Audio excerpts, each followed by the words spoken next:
What's up, Dwell Church, friends and family? Yesterday we were dwelling in the park again, and boy, was it windy. Partly we're recording this because it's hard to get a good recording in the park, and partly now we're recording it because it was so freaking windy that you may not have heard a word that I said there. So we are making this recording just specially for you, anybody joining us online, but also specially for anybody who came yesterday and just couldn't hear because of the raging winds. So, we've been in this series called Tree of Life, and we're talking about encouragement. And the first week we thought about this phrase from Proverbs 15, a gentle word is a tree of life. And this is actually a small verse packed with big meaning. A gentle word in the Hebrew is the phrase a healed tongue, a tongue made whole. And it gives us this image of first we are healed, then we go offer healing to others. First, we receive from God, then we offer whatever goodness and love we receive from God to the people around us. A healed tongue offers healing. And then there's this phrase, the tree of life. And this is a powerful symbol in the Bible. The tree of life, it represents God's life within himself passed along to human beings. And when we put all this together, we see that you encouraging someone is a way of letting God's life flow through you and into the world around you. That's what we're grappling with. And that first week, we thought about a definition of encouragement that you are helping someone else develop interior resources to to have courage and take action. And we saw some research around that. That turns out in strenuous activities, verbal encouragement actually really improves performance. And verbal encouragement after the strenuous activity actually really improves mood. So, encouragement really does make an impact on us. And as we thought about this a couple of weeks ago, we saw that actually God is quite encouraging. You see in the Bible, God says, I love you over 300 times, some version of that. And then also over 365 times, he says, do not be afraid. I am with you. See, God doesn't just encourage us sometimes when we need it. Actually, encouragement is part of his character. In his heart, he takes this encouraging posture towards us. And way back then, in the first week, we took a look at all the passages, 4 or 5 of each category of the I love yous and the do not be afraid. They were incredible. And we asked each person as part of our Dwell Church family to write it down, write 1 or 2 of those down and to think about them. And one that I've been thinking about that's kind of anchoring us, helping us keep our minds on the encouragement that God has in his heart for you and I, is this passage, Isaiah chapter 40, 41, verse 10. Do not be afraid, for I am with you. Do not be afraid, for I am your God. I will strengthen you. I will help you. I will uphold you with my victorious right hand. These are the kinds of things God is saying to us all the time. And so we are to let that resonate in our hearts so that we can pass it along to the world.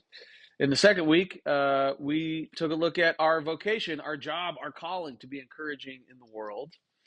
And here we were thinking about a couple of great passages. One from First Peter, where Peter says that we are to be a royal priesthood in the world. And these are some code words, some powerful symbols telling us we're to be something like the Avengers. The royalty in the Bible, we think of the high point of the Israelite monarchy, King David. He was wisely ruling, bringing great wisdom to all the land. And the priesthood, their job was to attend to the presence of God. So we put this together, and we are to be ones who are wisely attending to the presence of God in our world. And what Peter is doing is saying this was once reserved for elite people with lots of training and family lineage, but now for any follower of Jesus, you are to be a royal priesthood, wisely attending to the presence of God wherever you might be. And that's what's powerful about encouragement. It's something we are called to do in every place that we go, at work, in our families, in our neighborhood, with our children, with our spouse. We are to take an encouraging posture with them. And it's not just something that we are recommended to do. It's actually our calling, our vocation. We are embracing that. We're supposed to be in the world encouraging people like it's our job. That's what we're thinking about in week 2. And then we also took a look at a passage in First Thessalonians chapter 5. There, people in Thessalonica are worried about what happens at the end of the world. And what happens to people when they die? They're asking these really big questions. And there, the Apostle Paul brings them back to the reality in front of them. And he says, whether they are awake, aware of Jesus' activity, or whether they are asleep, somehow completely unaware that Jesus is alive with his resurrection power. Whether they are awake or asleep, they can be living into the new life that is in Jesus. So therefore, do not stop encouraging one another. Continue to encourage them, as I know you've been doing. That's what the Apostle Paul says. He brings us back to the concrete reality that in the midst of huge questions in our lives, what we can do for anyone, awake or asleep, is be aware of Jesus' resurrection and continue encouraging them. Now, through this series, we've been grappling with political climate that's just all over the map, ups and downs, and rights and lefts, and every other direction. And there were times where we really needed to be brought back to this concrete center that Jesus is alive. And therefore, we will not stop encouraging one another, just as the Apostle Paul has guided us to do. So we were looking at that in week 2. Here in week 3, we're talking about the nuts and bolts of how you would encourage someone. How do you do this? You're going to take up your mantle as someone who wants to be encouraging in the world. So how might you go about that? Then at the end of these few minutes, I'm going to pray a prayer for you to commission you as an encourager out in the world. And then I want you to sit down and write out some encouragements. Take a few minutes. Maybe it's an email or a phone call. Find a medium that feels natural and suitable for you and deliver some very real, very powerful encouragements.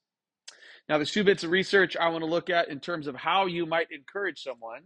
And the first is from an experimental psychologist named Richard Beck. He's a psychologist who designs experiments, but also a really deep and wonderful believer. And he's got a great blog called Experimental Theology, where he posts large chunks of the books that he writes. I love that. Free material. One of his books is called Hunting Magic Eels, which is from a Scottish parable of some kind. I can't remember exactly what it is supposed to mean, but there he talks about something called mattering. And he says research shows mattering to be an essential part of human thriving. He wrote this: psychologists have recently come to highlight the impact of mattering upon mental well-being. Mattering, sometimes called having significance or existential mattering, is the conviction that your life matters, that it counts, that your existence has significance. Obviously, you can see how mattering, especially if it's a durable conviction, would support emotional health. Lots of data show this association. But it should also be obvious that mattering is hanging in the metaphysical thin air. Why exactly do you or I matter? Left to ourselves, mattering is hard to come by. Telling yourself that you matter, it only gets you so far. Mattering has to be mediated, has to come to us externally from others. That's the point of this Dietrich Bonhoeffer quote that I've shared many times before. Now, Dietrich Bonhoeffer, obviously, or perhaps you have never heard of this person before, historically a great figure, one of the few pastors in Germany that stood up to Hitler. He wrote this: help must come from the outside of our lives. God has willed it that we should seek and find God's living word in the testimony of other Christians. I should be encouraged by your story. I should find the living word in the mouths of other human beings. Therefore, Christians need other Christians who speak God's word to them. They need them again and again when they become uncertain and disheartened, because living by their own resources, they cannot help themselves without cheating themselves out of the truth that we matter. The Christ in their own hearts is weaker than the Christ in the words of other Christians. Their own hearts are uncertain, and when my heart becomes uncertain, I need my brothers and sisters whose hearts are sure. Richard Beck writes, we mediate mattering to each other. And so when you think about how do we encourage someone, here it is, real simple. You go tell them that they matter. And a couple weeks ago, I shared a career failure for me that I worked in an amusement park ride factory, and I loved the guys there, but it was somewhat of a depressing environment. They all eventually got laid off, and it was just not what I was made to do. So there were some frustrating or depressing parts of that. And I shared that my big regret from all of this is that I didn't stand there every day and tell them, I see you, you're amazing, you matter. What you're doing is incredible. You're doing a lot of hard work. This is really neat stuff that we're doing. You matter. I wish I'd high-fived every one of them every day and said that. And so we start with this research. How do you encourage someone? Well, you tell them that they matter. Now, some other research that I find really helpful. Sometimes it's not exactly appropriate to grab someone by the shoulders and look them in the eye and say, you matter. That's not always the place to begin. So there's some helpful research around levels of affirmation. And here I think it's real actionable. So this is a great place to get started if you're not sure where else to start. 3 levels of affirmation. At the lowest level, you could simply affirm the way they look, a physical trait. I like your shoes today. Those are great shoes. Now, sometimes that is a way to really transform a relationship where you have some tension, to bring some positivity or connection into it in kind of a low temperature sort of way. You can start with level 1. Level 2 has to do with their performance. You might say, I loved your hiking boots, is level 1, but level 2 is something like, hey, you did great on that hike. That was really incredible. Great job. Then, of course, there's level 3, where you are affirming not their achievements, but their character. Hey, on that hike, I saw the way that you waited for everyone else. You could have sped ahead, but you made sure the people at the end made sure that they were seen and supported. You did a great job. You're a great leader. You can affirm their character. Now, we're going to talk about some ways to deliver this third kind of affirmation, but if you don't know where else to start, you could start today with number 1. When we're thinking about, though, those bigger, higher caliber bits of encouragement, a couple of pro tips just from my own life of trying to learn how to do this. And here we'll put these in the notes, or I'll put them here in the slide. But I want you to think about, how do you deliver a really high quality affirmation? Here are some tips that have helped me. First of all, a good affirmation, a good piece of encouragement makes someone feel seen. And this is kind of a subjective but very real thing. And if you've had a moment where someone has made you feel seen, you know how powerful it is. Another way of thinking about this is that encouragement has to be attuned with where someone is at. And that you got to be familiar with their story. You got to be familiar with their internal world. You are in some ways intimate with what is going on in their life. You know them. A good encouragement makes someone feel known. And sometimes somebody can tell us good job, but they don't really know what's going on with us. But sometimes somebody can tell us good job, and you will feel deeply encouraged because they actually know how hard it was for you. They know what is going on with you. And I think of this moment that I had in college, where I had been sort of openly saying the church I grew up in was a little bit strange for me. It was a little bit damaging in some ways. And so I had kind of sworn an oath at the time. I wasn't going to go in a church anymore. I wasn't going to go in a church ever again. And it was complicated because I was a biblical studies major. All those guys were becoming pastors. And so I was kind of living in this painful tension. And someone took me aside once. We were just hanging out on a Friday night, and they said, I've heard you say that you never want to go in a church before, but I want to let you know that if you ever become a pastor, I think you'll become a great one. And that meant the world to me. I've treasured that. It's really important to me. I felt seen. They knew my story. And so their words landed differently. I felt seen. Now, it also has to be rooted in the truth. And here, I used to think that if you told someone you could do anything you put your mind to, that would be really encouraging to them. But then I learned not everyone thinks that. In fact, almost no one thinks that. Most people have a set of skills. They understand their limitations inherently. I'm one of the few foolish people that thinks if I put my mind to something, I could do anything. That's not the way most people are thinking. And so it has to be rooted deeply in reality, that you understand them. That's part of making them feel seen, is to start with the truth. What are you actually good at? What can you actually do? What are your normal human limitations? You have to be aware of those things as you carefully craft a bit of encouragement. I also think a good bit of encouragement reflects a vulnerable strength. It requires a vulnerable strength from you. You see, it's going to be a personal risk for you to do this. Not everyone steps into the intimate or vulnerable personal moment that is required for a powerful, attuned piece of encouragement. This isn't a common thing that people do.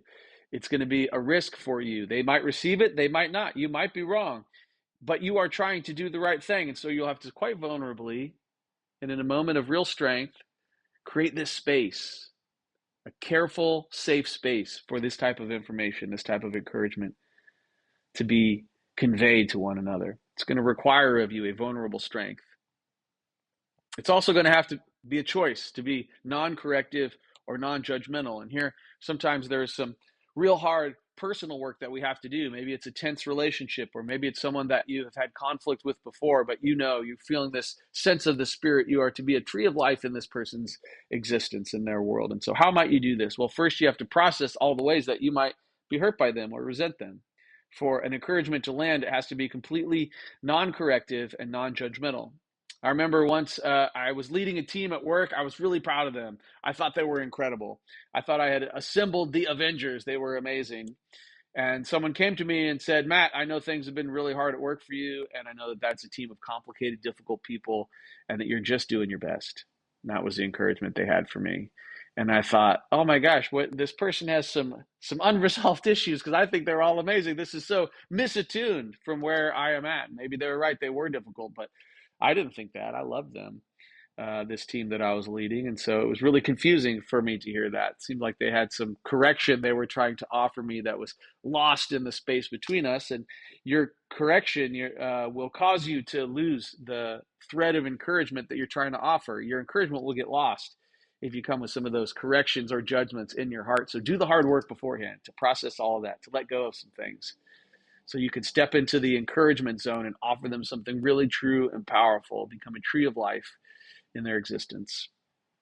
It's also not oriented towards an outcome. Sometimes we'll use the word encouragement. I'm going to encourage you to go ahead and stop doing that, or whatever it might be. You're aiming at a particular outcome, and encouragements are much more open-handed and focused on ways that encourage our person, not the outcome. So I want to encourage you to eliminate that form of encouragement. See, a good encouragement is not oriented towards an outcome. It's oriented towards a person, encouraging them, their heart, their spirit, connecting with who they are. And here we might think back to our definition of encouragement, that you are increasing their internal resources so that they can have courage and take action. You aren't telling them what to do, you're giving them internal resources so that they can do what they've perceived is the right next step. It also has to do with good timing. See, there are moments in a person's life where they are scared or vulnerable, or it is an amazing moment for them, like the first day of a job, and they will always remember what happened to them in these low points and these high points, good timing, where they can receive it. There's also points where maybe it's just not time for that. You got to sniff out, is this the right timing for me to say this important and special thing to them? But here's why I want to mention good timing. I've missed the moment of good timing before. And I thought, oh, it just didn't come up in the conversation on this important day in someone's life. No, don't miss it. Don't miss the chance. Stand up and take your moment in the story of their important day or the low point in their life, and you become a tree of life for them. That is what we are called to do for one another. And in the end, we're talking about an open-handed blessing, that you're just offering this good word, a gentle, healed word to them. And lastly, a pro tip that I think is powerful. Sometimes when I don't know what else to say, I just say, you can do it. I don't know. I see everything going on. I just think you can do it. And here I think about an old friend of mine. I got a bunch of buddies from the first and second grade, which is kind of amazing. I'm super grateful for them. Somehow along the way, a lot of them became pastors, quite coincidentally to my own journey. And I get to stay in touch with them. And one of those guys I became friends with in the second grade. And then in middle school, I think I invited him to church, and he was my buddy, and that's what we were doing. And along the way, somewhere in there, he became a follower of Jesus. And that was a really amazing and life-giving thing to me. He became just one of my best pals. And then all these years later, he becomes somebody that is kind of mentoring and guiding me through the church plant process. So his wife was planning a church. They were leading a church in Dallas, Texas. And a while back, he called me, and he kind of is the person that knows all of this journey. And he guides me. He gives me great input. He gives me his point of view. Sometimes people will ask me, Pastor Matt, do you have anyone that you can just talk to who understands what you're going through, what a church plant is like? And I do. I have a guy who knows exactly what this is like on the inside. And a couple of weeks ago, he called me and he said, keep going. I know it's really hard. I see what you're doing. But if the people at Dwell Church are as amazing as they seem to be, keep going. I think you all can do this. And you see, his story is this church plant that they grew for 3 years suddenly had the funding taken out from underneath them. They had to close their church plant. And it was heartbreaking for them. It's heartbreaking for me to watch. And so they know what is at risk. They know how hard it is. They know the kind of day-to-day living that this can be. And he called and said, Matt, even though we have had our journey cut short, I see that you are in a place where you can keep going. Keep doing it. He said that everything we're doing at Dwell Church has been so encouraging to him personally. It gives him great hope that there are churches like Dwell Church being born out into the world. He said, keep going. You can do it. And that's what I want to commission you all to do right now. See, these are just a few pro tips. Maybe you already have someone on your heart or on your mind. Yesterday in the extremely windy park, we took some cards and we just wrote down names, or sometimes we even wrote, this is the little note that I'm going to hand to someone else, whatever it is. After I pray for you, after I commission you to be a tree of life in someone else's life, I want you to sit down, write an email, make a phone call, send a letter, write a card, whatever it is. Tell someone that they can do it. It will be life changing for them, as it has been so encouraging to me to receive that on my own journey. So let me pray for you.